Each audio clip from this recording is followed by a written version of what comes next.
민수기 25장 1절로 봉독하겠습니다. 이스라엘이 시딤에 머물러 있더니 그 백성이 모압 여자들과 음행하기를 시작하니라. 그 여자들이 자기 신들에게 제사할 때에 이스라엘 백성을 청하며 백성이 먹고 그들의 신들에게도 절하므로 이스라엘이 바알 부올에게 가담한지라.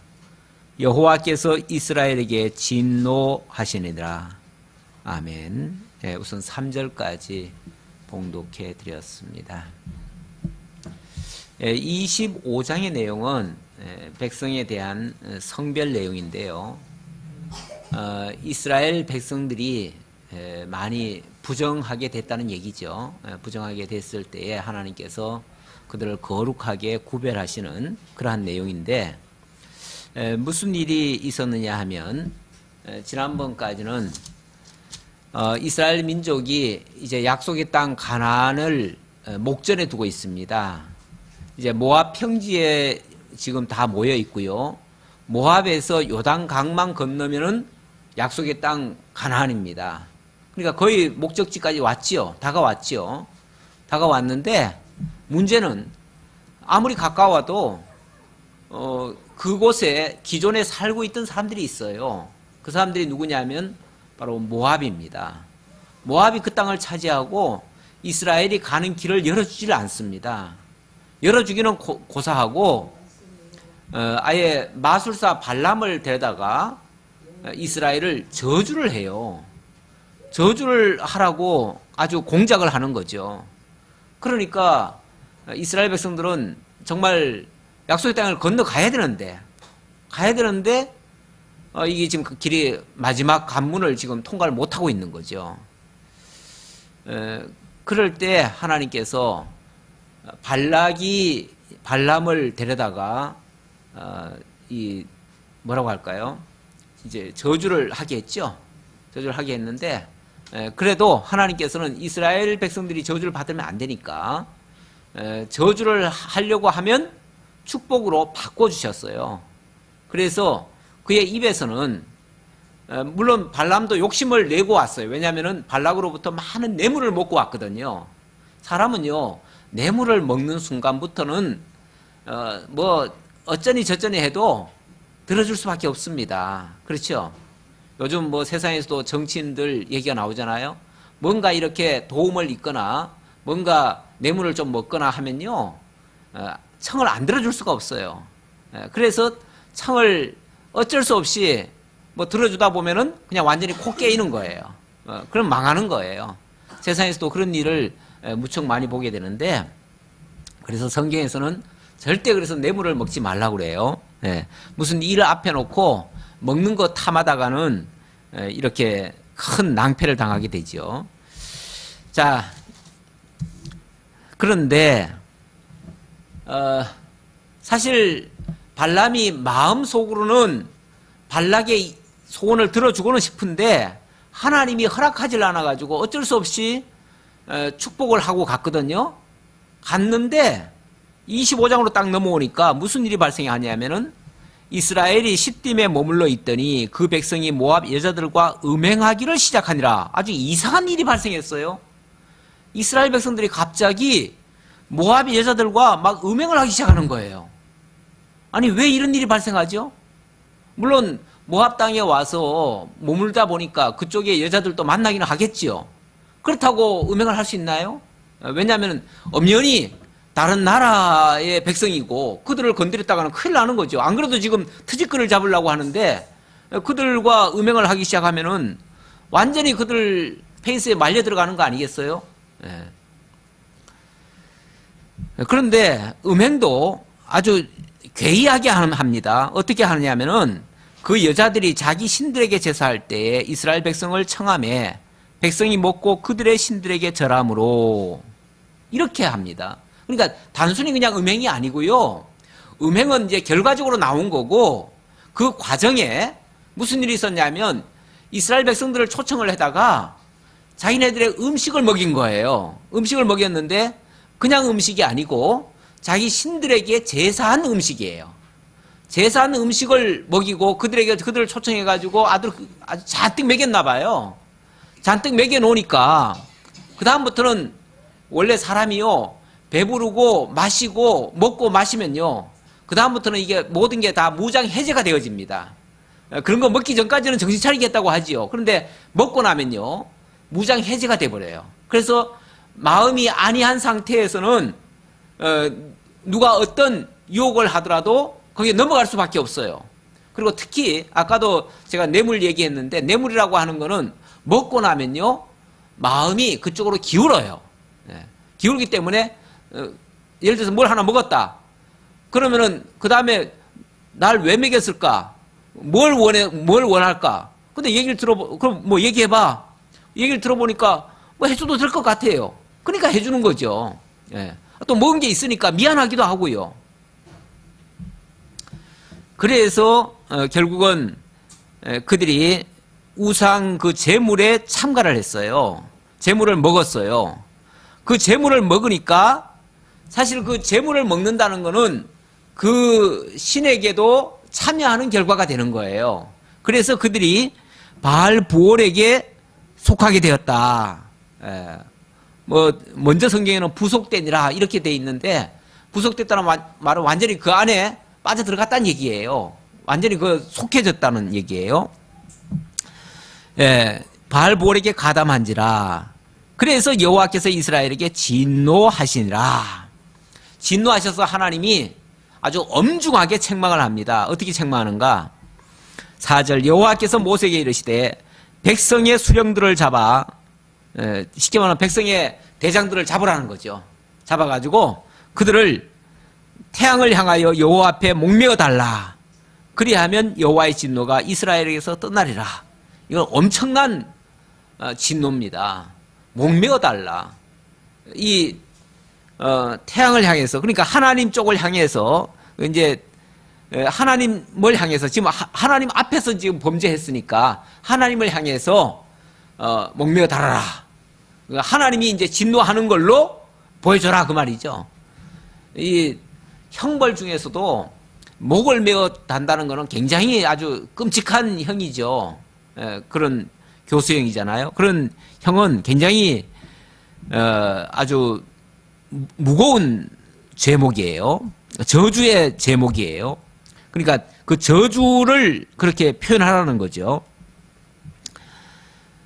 모세가 이스라엘 재판관들에게 이르되 너희는 각각 바알보올에게 가담한 사람들을 죽이라 하니라.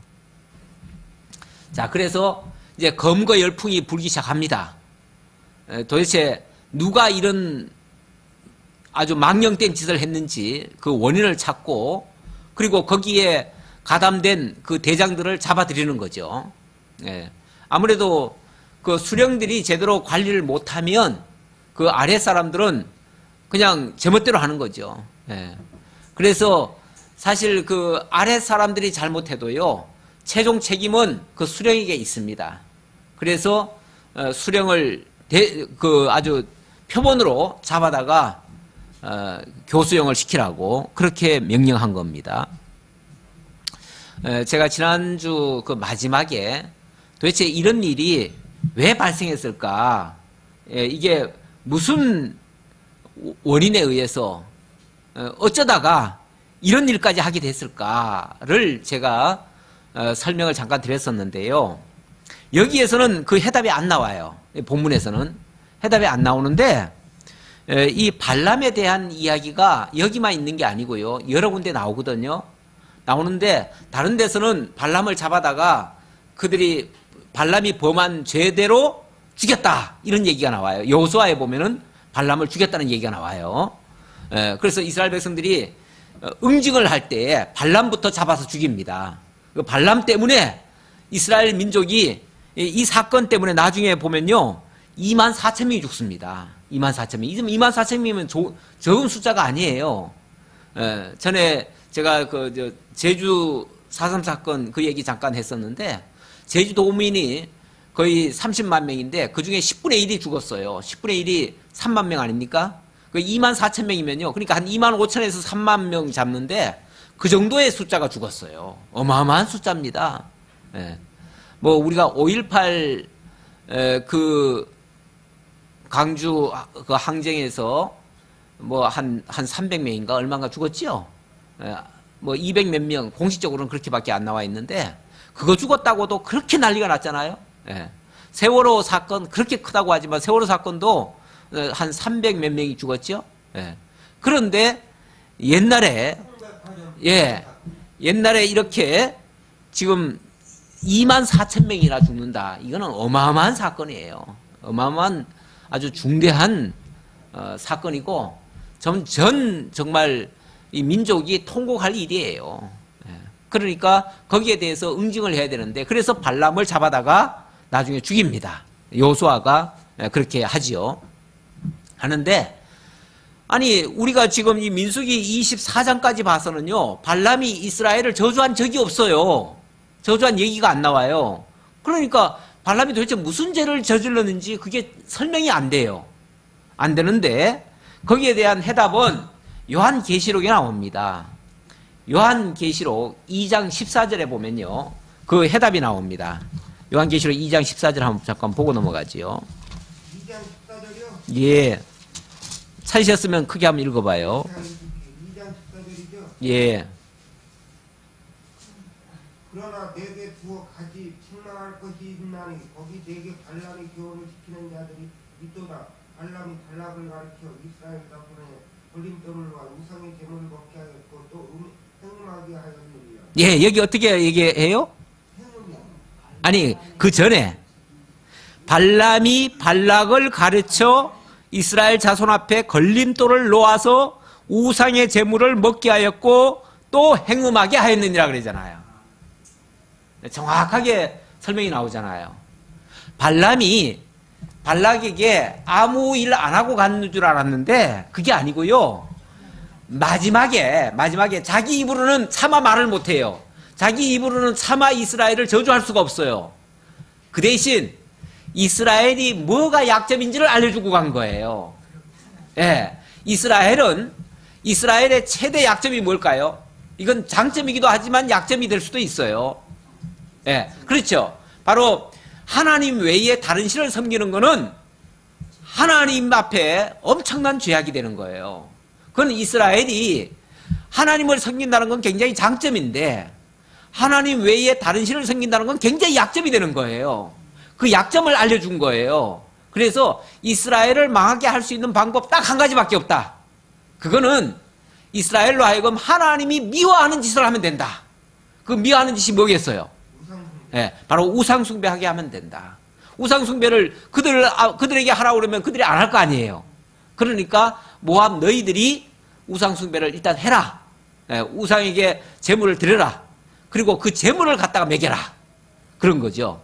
그 제물을 갖다 먹이면 그 제물에는 항상 원래 제사에는 이 고기도 있지만요, 거기에 또 술도 따라가요. 그러니까 고기와 술, 떡 이런 것들을 잔뜩 갖다가 우리 이거 한 건데 이거 좀 먹어보라고, 예를 들어서 그 높은 사람들 초대해가지고 마치 이렇게 뭐 선대하는 것처럼 이래가지고 그들에게 뭘 갖다 먹이는 거죠. 그러면은 경계를 해야 될 사람들이 이게 웬 떡이냐, 이게 웬 고기냐, 웬 술이냐 해가지고 눈이 갑자기 희둥그레진 거죠. 예. 과거에 40년간 정말 고기 구경 못했잖아요. 40년간 제대로 된 떡 한 번 제대로 못 먹어봤잖아요. 예, 만나는 먹었지만 만나는 사실 뭐 고기도 아니고 떡도 아니고 뭐 물론 이것저것 그것도 맛있게 요리해서 먹을 수는 있었지만 사람은요 평소에 늘 먹는 거는요 귀한 줄 몰라요. 그거는 그냥 맨날 먹던 거라 지겨울 수도 있어요. 근데 새로운 걸 보면은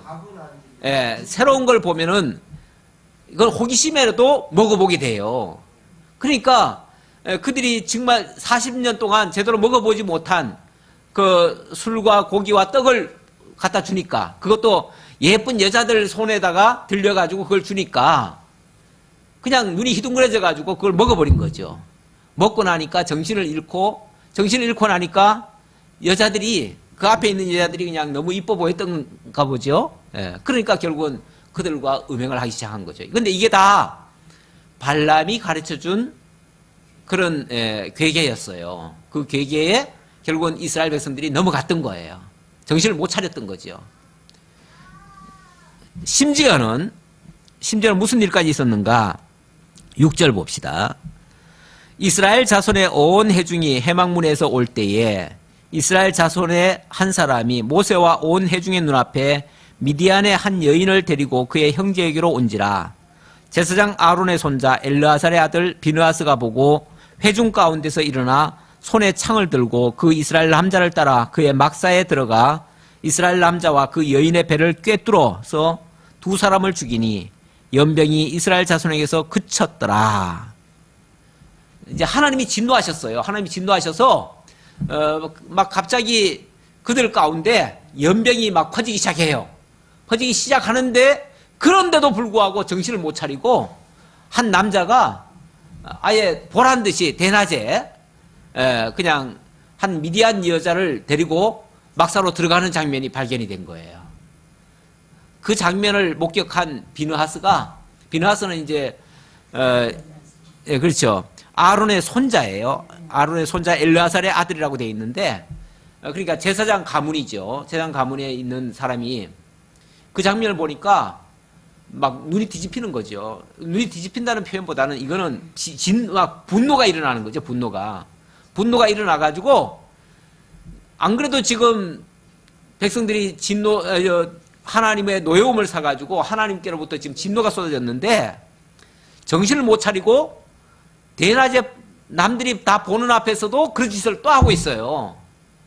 그러니까 창을 들고 가가지고 그 집을 딱 열어본 거예요. 그랬더니 두 남녀가 엉켜 있는 거예요. 그러니까 그냥 그 자리에서 그걸 그냥 창을 찔러가지고 두 남녀를 한꺼번에 그냥 마치 무슨 뭐 굴비 엮듯이 찍어버린 거예요. 그렇게 해서 한꺼번에 그 여자를 죽였습니다. 죽였더니 연병이 이스라엘 자손에게서 그쳤더라. 이건 또 무슨 얘기예요? 아니 두 사람을 죽였는데 죽이니까 연병이 그쳤대요. 그러니까 하나님의 진노가 멈췄다 그 말이죠. 이건 지금 그냥 연병이 아니라 하나님의 진노의 연병이에요. 그러니까 하나님의 진노가 멈췄다. 그 말은 하나님이 이 일을 기쁘게 여겼다. 또는 이 일을 통해서 당신이 시원하게 여겼다. 그렇게 생각하는 거죠. 예. 실제로 하나님의 마음을 기쁘게 한 장면이 뒤에 소개가 되고 있습니다. 자, 일단은 연병은 그쳤습니다. 그치고 나니까 원래 무슨 일이든지요 진행되고 있을 때는 파악이 잘 안 돼요. 파악이 잘 안 되지만 일이 그치고 나면 이제 파악을 할 거 아니에요?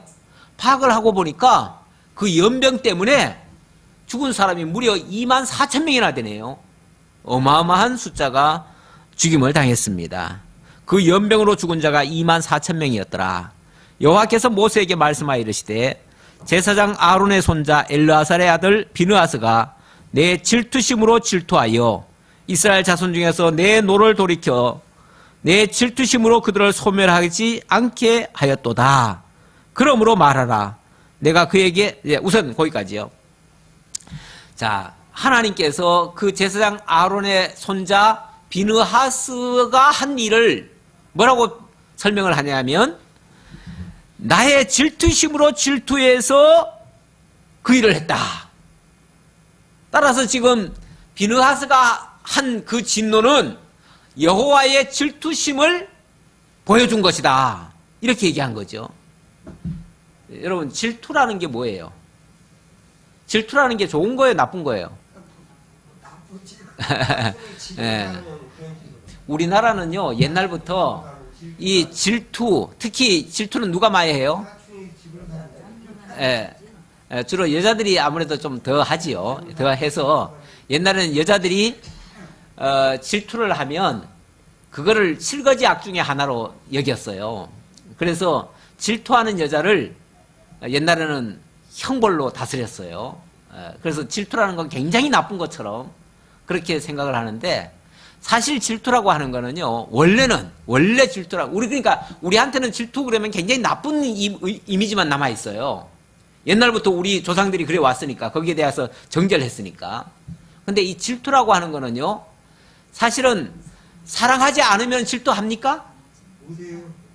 이 사랑하는데 그 사랑의 대상이 예를 들어서 배신을 한다든지, 그렇죠?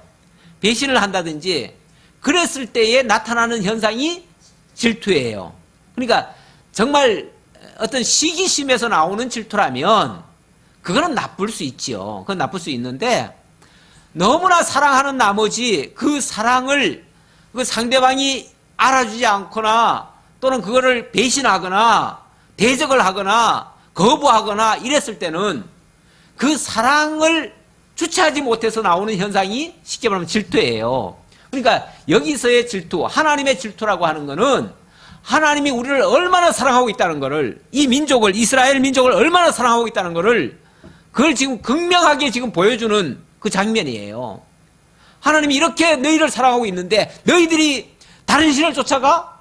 내가 너희를 사랑하는데 너희가 다른 걸 쫓아가? 예. 너희들이 나를 버리고 나를 배신해? 용납할 수 없잖아요. 그런 의미에서의 이 사랑의 절정이지, 그게 단순히 인간적인 그 미움이나 시기나 이런 거에 의해서 나오는 질투심이 아니다, 그 말이에요. 나쁜 의미가 아니다. 그래서 여호와의 질투심이란 말은 하나님이 너무나 사랑하니까, 너무나 사랑하는 자들이 죄악에 빠지는 걸 막아야 될 거 아니에요. 죄악에 빠지는 걸 싫어할 거 아니에요. 그럴 때에 질투심을 발휘해가지고 더 이상 그들이 파멸로 가는 것을 막기 위해서 연병을 보내가지고 그들을 어찌 보면 정신 차리게 하는 거죠. 그런 의미에서의 하는 질투심이에요. 그리고 그 질투심 가지고 뭘 했냐면은 그 한 남녀를 찔러서 죽였어요. 죽인 그 행위가, 물론 사람을 죽였다는 것은 잘못이에요. 그러니까 오늘날 일반적인 시각에서 봤을 때는 한 남녀를 죽였다, 이건 나쁜 거죠. 나쁜 거지만 그 한 사람을 죽임으로써 지금 24,000명이 죽어가다가 말고 그 한 사람을 죽임으로써 뭐 한 거예요? 나머지를 다 살린 거죠. 결국 24,000은 희생이 됐지만 그건 죽이기 전까지의 예예요. 그러니까 다시 말하면 하나님의 진노를 일으키고 하나님을 대적하고 하나님을 멀리했던 그런 행위에 대한 응징이 없을 때는요, 계속 죽어가는 거예요. 계속 다 죽어가는 거예요. 다 죽어가는 거를 그 한 사람을 희생시킴으로써 나머지를 다 살리는 결과가 됐으니까, 그거는 사실 이건 범죄가 아니에요. 이건 잘못이 아니에요. 네. 이거야말로 그 한 사람을 희생시켜서 다른 사람들을 다 살리기 위한 어찌 보면 고육책일 수도 있는데, 이거는 하나님의 질투심으로 이 일을 했다라고 하니까 하나님이 결국은 사랑하기 위해서 그들을 그렇게 했다, 그 얘기예요. 그래서 내 질투심으로 질투하여 이스라엘 자손 중에서 내 노를 돌이켜서, 그것 때문에 하나님의 진노가 다 돌이켜진 거 아니에요.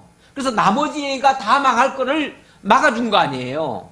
그러니까 얼마나 잘한 거예요. 그래서 내 질투심으로 그들을 소멸하지 않게 하였도다. 하나님의 질투심을 그냥 내버려 두면요, 다 죽여요.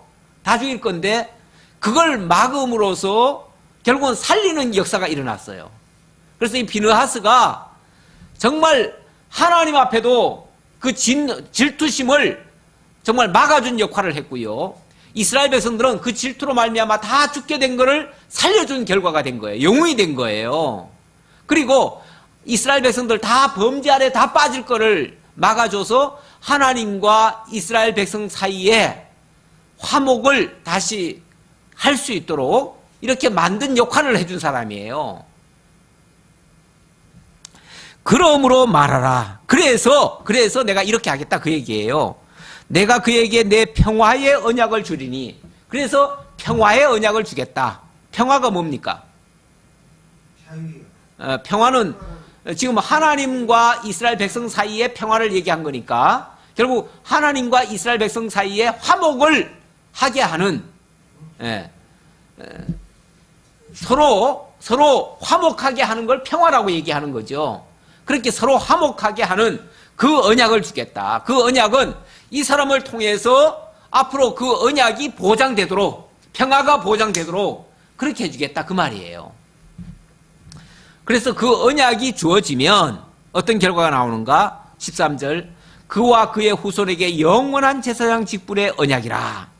이거는 그 비느하스 한 사람한테만 주어진 언약이 아니라 비느하스와 그의 자자손손 그 대를 이어가면서 그 제사장 역할을 통해서 이 화목의 역사가 일어나도록 하겠다 그 말이죠. 그러니까 다시 말하면 이제 대대로 이제 직분은 이제 제사장 줄 거 아니에요? 제사장 직분을 줄 건데 그 제사장이 하는 일이 뭐냐면은 하나님과 백성 사이를 화목하게 하는 일이에요. 그 일을 하게 하겠다. 왜냐하면 그가 그의 하나님을 위하여 질투하여 이스라엘 자손을 속죄하였습니다. 그러니까 하나님 편에 서서 이스라엘 백성들에게 임할 그 질투심을 거두게 했고 또 이스라엘 백성들의 편에 서서 하나님의 진노를 막아주는 역할을 했고 그래서 결국은 하나님과 백성 사이를 화목하게 만드는 결과를 만들어냈으니까 그 역할에 아주 합당한 사람이다 그 말이죠. 자, 이렇게 해서 정말 이거는 불행한 사건입니다. 그렇죠? 불행한 사건인데 우리 하나님은 모든 것을 합력하여 뭘 하시는 분이에요? 선을 이루시는 분이에요. 그러니까 이 사건 자체는 굉장히 불행한 사건이지만 이 사건을 통해서 하나님과 이스라엘 사이에 그 평화의 언약이 이루어지고요. 그 제사장을 통해서 평화할 수 있는, 화목할 수 있는 그런 길을 열어주었고요. 그리고 이스라엘 백성들에게 있던 그 죄의 요소를 들춰내가지고 그 죄를 소멸시키는 역할을 해줬어요. 결과적으로는 좋은 거예요, 나쁜 거예요? 결과적으로는 좋은 거죠. 그러니까 이렇게 하나님은요, 이 과정적으로는 안 좋은 일이지만 그걸 합력해서 하나님의 뜻을 이루는 그걸 선이라고 그래요. 모든 것을 다 종합해가지고 하나님의 뜻이 이루어지도록 하는 거, 그 결과가 바로 선이에요, 선. 그렇게 선을 이루시는 하나님이셔요. 그리고 또 우리 하나님께서 뭐라고 그랬습니까? 이 약속의 땅은 누가 들어갈 수 있어요? 하나님을 믿는 자. 물론 믿는 자가 들어가는데 일찍이 40년 전에 가데스 바네아에서 올라가려고 했을 때 12명의 정탐꾼을 보냈는데 10명은 다 부정적인 보고를 했죠. 그리고 2명만 믿음의 소리를 했어요. 그래서 여호수아와 갈렙, 하나님께서 그들만 올라갈 수 있고 나머지는 광야에서 다 쓰러지리라 그랬어요. 그러다 보니까 그 당시에 어린 아기들 또는 광야에서 새로 태어난 아이들 그런 사람들은 올라갈 수 있지만 기존에 그냥 딸고 따른 사람들 예를 들어서 옛날에 애굽 땅에서 종살이하고 노예 근성을 가지고 있는 사람들 옛사람이죠. 옛사람 한마디로 말하면 옛사람이에요. 그 옛사람들은요 이 고쳐도 고쳐지질 않아. 그러니까 어느 순간에 그러니까 뭐 좀 아이고 우리 잘못했습니다. 무슨 사건이 있으면은요 그때는 잘못했습니다. 다시는 안 그러겠습니다. 그러는데 무슨 사건만 발생하면 또 거기 또 말려 들어가요. 그러다 보니까 결국은 그 사건 때문에 또 죽어요. 그러다가 마지막에는 이 사건 때문에 24,000명이 또 죽은 거예요. 결과적으로 말하면 죽어야 될 사람들이에요. 결과적으로 말하면 죽어야 될 사람들이고 결국 이걸 통해서도 하나님의 뜻은 이루어진 거예요. 여기 어찌 보면 정말 참 고약한 사람들 아닙니까? 정말 약속의 땅을 목전에 두고 그 모압 여자들이 와가지고 그 먹거리 좀 갖다 준다고 그거 먹고 온갖 못된 짓을 다 하고 있었으니 죽어 마땅한 자들이죠. 마땅하지요. 그런데 이제 물론 그 다 그랬다는 게 아니라 그런 사람만 죽은 게 아니라 이제 그런 짓을 한 거는 대체적으로 지도자들이고요. 그리고 거기에 이제 온역이 일단 연병이 퍼지기 시작하면 연병은 그 일을 직접 하지 않았더라도 약한 사람들은 다 죽었겠죠. 특히 이제 나이 많은 사람들 많이 죽었을 거예요. 연병 때문에. 그렇죠? 예. 결론적으로 말하면 그들은 죽었어야 될 사람들이었어요. 결론적으로. 예. 그래서 하나님이 죽어야 될 사람들을 죽게 하시려고 결국은 이런 역사를 하게 하셨다. 결론은 우리가 그렇게 낼 수 있어요. 예. 그래서 하나님의 말씀은 어찌됐든 뭐 인간이 과정에서는 이렇게 해서 망하고 저렇게 해서 죽고 뭐 저렇게 해서 또 잘못되고 이러지만은 결론적으로 말하면 하나님의 말씀대로 된 것이다 라고 말씀드릴 수 있어요. 자, 14절. 자, 이런 일이 있고 나면 분명히 하나의 교훈이 돼야죠. 교훈이. 그리고 경계의 거울이 돼야죠. 그렇죠? 그래서 이런 일이 있었던 것을 이거 부끄러운 일이니까 이런 건 숨기자. 숨기면 됩니까? 숨기면 교훈이 됩니까? 교훈이 안 돼요. 그래서 정말 이런 사건은요, 부끄럽고 어찌 보면 민족의 수치예요. 그렇잖아요. 이런 거는 그냥 아마 사람이 직접 자기 뜻대로 기록을 했다면 이런 건 뺐을 거예요. 왜? 너무 치욕스럽잖아요. 민족적으로 부끄러운 이야기예요. 그래서 뺄 수도 있는데 이걸 굳이 기록해놓고 또 그 당사자, 특히 거기에 그냥 남녀가 한꺼번에 그냥 꼬챙이에 끼는 거, 그런 사건에 발생된 그 장본인이 누군가를 아주 친절하게 알려줘요. 친절하게 알려줘요. 요즘 우리나라에서는 보면요, 무슨 아주 중대한 사건이 발생하고 또 범죄가 일어나도요, 얼굴을 다 가려주더라고. 이름도 뭐 김모 씨, 뭐 이모 씨 그러더라고요. 이름도 안 가르쳐줘. 근데 물론 그것도 뭐 그런 사람들의 인권도 보호해야 된다 그러는데 사실은 그런 사람들은요, 온 천하가 다 알도록 해야 돼. 원칙은. 원칙은 다 알게 해야지. 물론 그것이 확정되기 전까지는 아직 그가 실제 그 일을 했는지 안 했는지를 알 수가 없으니까 최종 판단 날 때까지는 좀 보호해 줄 필요가 있긴 있어요. 그러나 확정이 됐다면 다 알려야 돼요. 알려야지 그 사람의 미래를 뭐 생각해서 덮어줘야 된다. 왜 범죄자를 왜 덮어줍니까? 그런 사람, 자꾸 덮어주니까 범죄자들이요, 뭐 괜찮아. 나중에 아무도 몰라. 나 몇 년간 갔다 오면 그만이야. 누가 알겠어. 그리고 또 돌아다녀도 괜찮아. 이러고 있죠. 그러니까 자꾸만 또 생기는 거죠. 원래 일벌백계라는 것도 있어요. 모든 사람들의 본보기로도 삼아야 돼요. 그런 거는. 그래서 아까도 그랬잖아요. 그래서 지도자를 뭐 하라고 그래요? 매달라고 그랬잖아요. 매달라. 이 매달아 놓으면요, 온 천하가 다 보는 거예요. 모든 사람들이. 왜 죽였대? 왜 저렇게 매달았대? 매달은 이유가 뭐예요? 모든 사람으로 하여금 경계하는 거예요.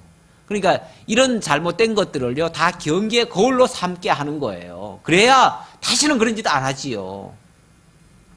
예. 죽임을 당한 이스라엘 남자 곧 미디안 여인과 함께 죽임을 당한 자의 이름은 시므리니 살루의 아들이요 시므온인의 조상의 가문 중 한 지도자이며 상당히 높은 사람이에요. 상당히 높은 사람이에요.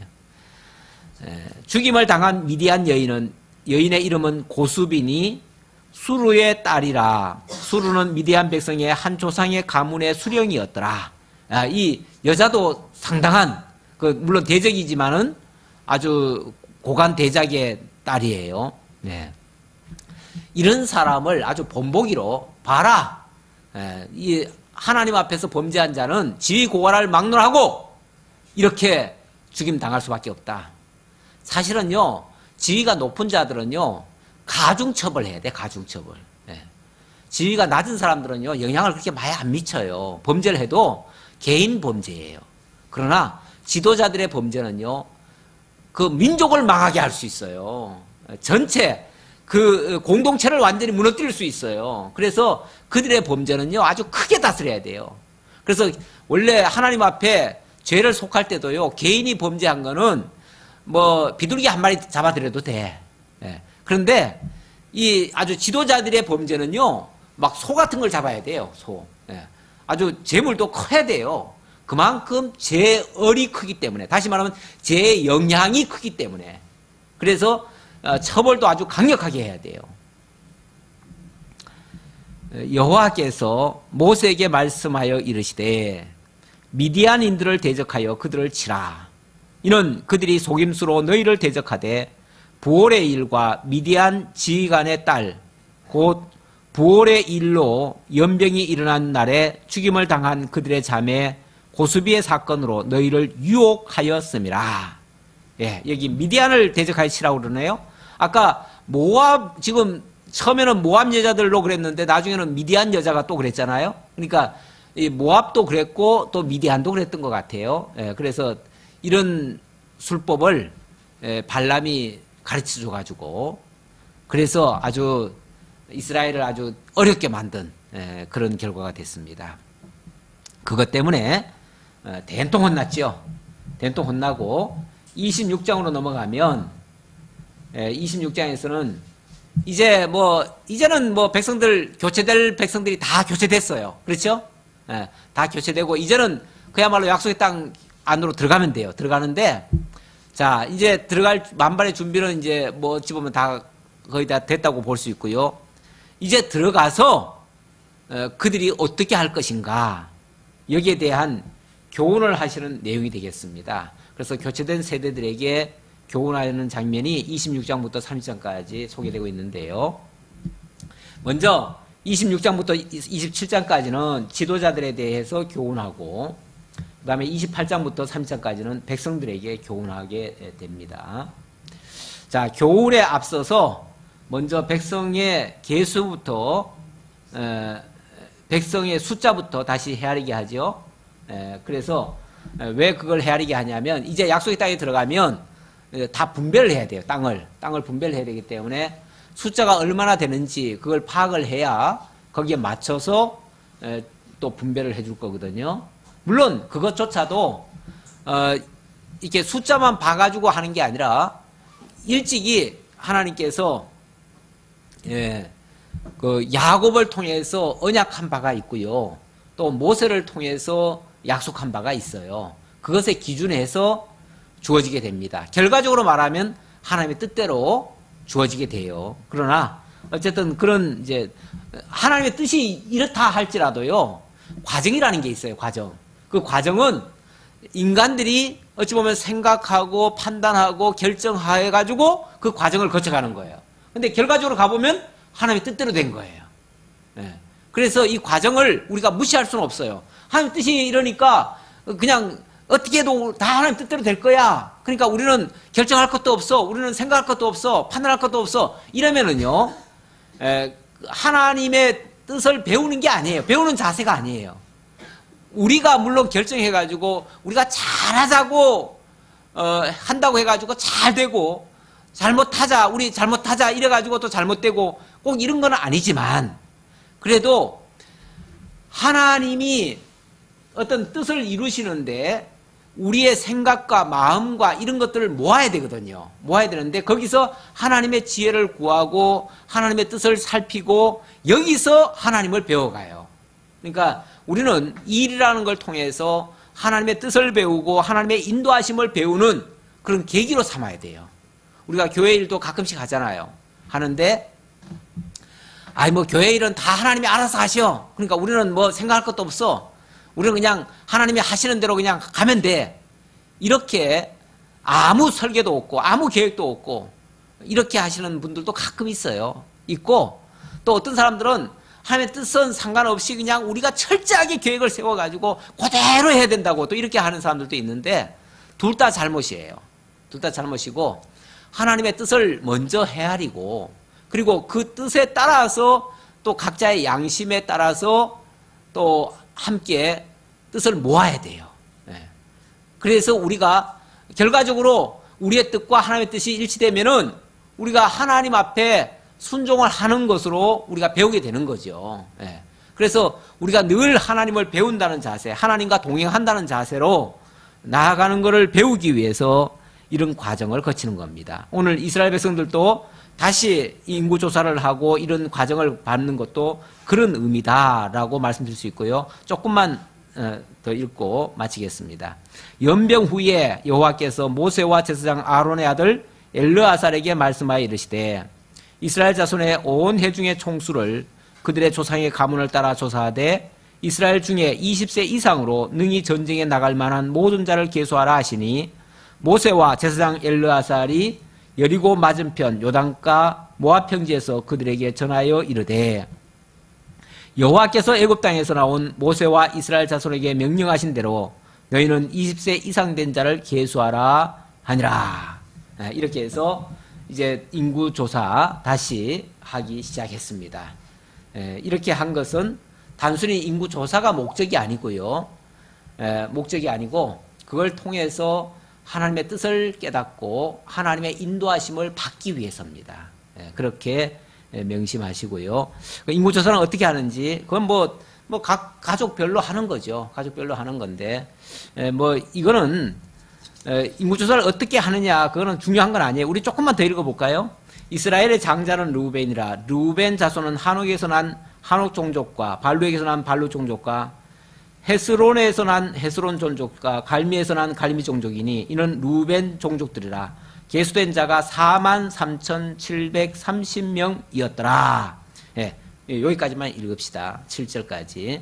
자, 이렇게 해서 르우벤을 제일 먼저 헤아려 봤더니 43,730명이었다. 지금 우리가 지금 뭘 배우고 있습니까? 민수기를 배우고 있죠. 민수기. 이 민수기라는 말 자체가 백성 민자에다가 헤아릴 숫자예요. 백성을 헤아린다라는 뜻이에요. 백성을 헤아려서 기록한 내용이다. 그런데 이것이 출애굽할 때 백성을 헤아리고요. 또 이렇게 마지막 약속의 땅에 들어가기 직전에 또 한 번 헤아려요. 그래서 처음도 헤아리고 마지막도 헤아리니까 그래서 백성을 헤아리는 내용이 많구나 해가지고 민수기라고 이름을 지은 거예요. 그래서 백성 헤아리는 내용이 뭐 그렇게 중요하냐라고 싶지만은 이것이 하나님께서 약속대로 이스라엘 민족을 인도해 오셨다라는 걸 확인하는 작업이에요. 확인하는 작업. 사실 우리 하나님 말씀이 어찌 보면 한편에서는 1세대들은 다 죽게 한다고 그랬잖아요. 그리고 2세대들만 들어가게 한다고 그랬는데 만약에 1세대들이 다 죽어버리면은 하나도 없을 것 같잖아요. 그런데 다시 헤아려 보니까 그 숫자 비슷하게 그대로 있어요. 어떻게 된 거예요?